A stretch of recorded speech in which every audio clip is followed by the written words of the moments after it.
First Republic run a bank that was well managed? Did they treat their customers right? They bought treasuries, for God's sakes. They made mortgages to people, and yes, they made a long bet on interest rates.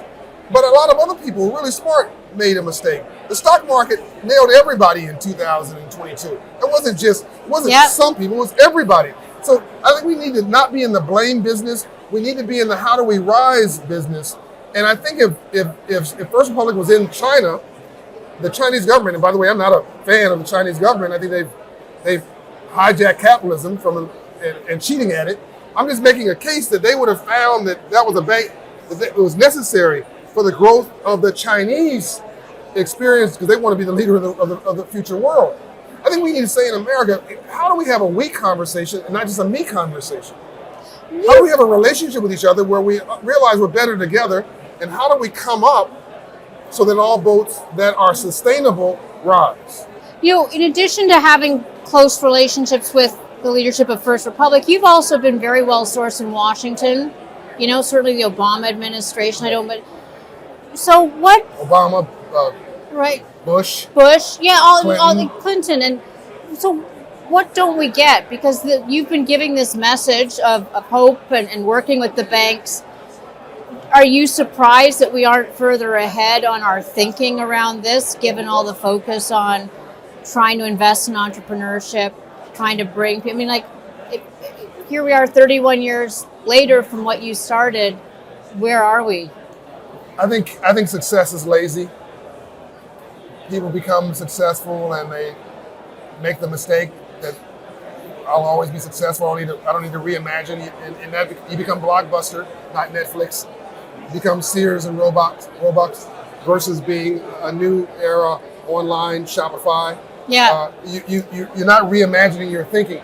We have to hustle all the time. We have to understand that all legitimate wealth came from poor, struggling, hustling entrepreneurs.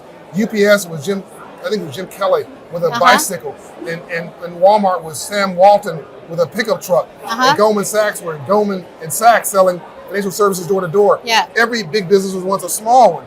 I think we've forgotten our storyline.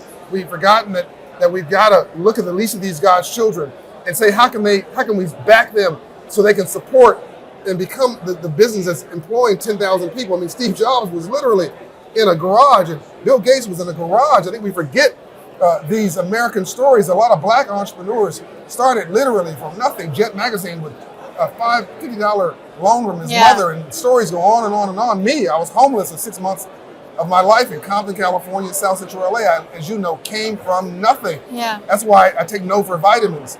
I think that success becomes lazy. It becomes transactional versus relational. It becomes about what do I get, not what do I have to give. We don't realize that we're better together. That 2 + 2 has to equal more than 4. It should be 6, 8, or 10.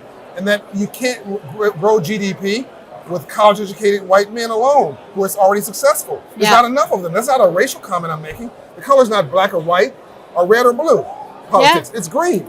And you need the least of these God's children. I mean, 70% of this economy is consumer spending. That's why at Operation Hope, backed by a $130 million commitment from Shopify, and I commend them, backed by banks like Wells Fargo, who have new leadership, a new CEO gets it named Charlie Sharp, backed by Bank of America, who gets it, backed by Truist Banks, Bill Rogers CEO, who get it, who understand there's a pyramid, there's gold at the bottom of this pyramid. They backed this thing called 1MBB, 1 Million Black Business Initiative, along with Toby, the founder of Shopify, $130 million over 10 years, to create 1 million new black businesses, post George Floyd. So 2 years later, we've done 230,000 black businesses. Created, just to be very specific. Created, nurtured, supported 230,000 black businesses. We're ahead of goal. And the number one group of people starting businesses after the pandemic are black businesses. And the number one group amongst all group are black women. So could it be that minorities, whether they're, by the way, poor whites in the Appalachians who figure out what their new dream is because the Industrial Revolution left them, or whether it's women, or whether it's Hispanics or whoever, could it be that backing them backs America? But what's the mechanism for them? Because I can't take a $100,000 revenue black business to a money center bank. I needed to take them to Hawthorne Savings, to the First Republics of the world. So are you worried now? I mean, are you worried? I am concerned. I am concerned that that the community banks that had the capital, the money, the morals, and mission, The relationships, right? and the relationship capital, and they made their money by charging slightly higher than everybody else, but putting more energy into structuring a transaction. So versus it being back in the day, a 5% transaction, maybe be a 5.5% or 5.8%. Well, we're happy to pay a little bit more to get that personal rapport. And it was a banker you could call. I'm concerned that we're replacing that banker with an app, or replacing that banker with somebody 3,000 miles away in an office who looks at his spreadsheet when they call in and go, that person doesn't have $100 million of assets in our bank. Generative AI is not what we want in this market, right? And how do you grow if all you're doing is backing known winners? How do you do R&D for the future? And those known winners don't stay known winners. We've seen that. You right? go far enough to the North Pole, you end up south.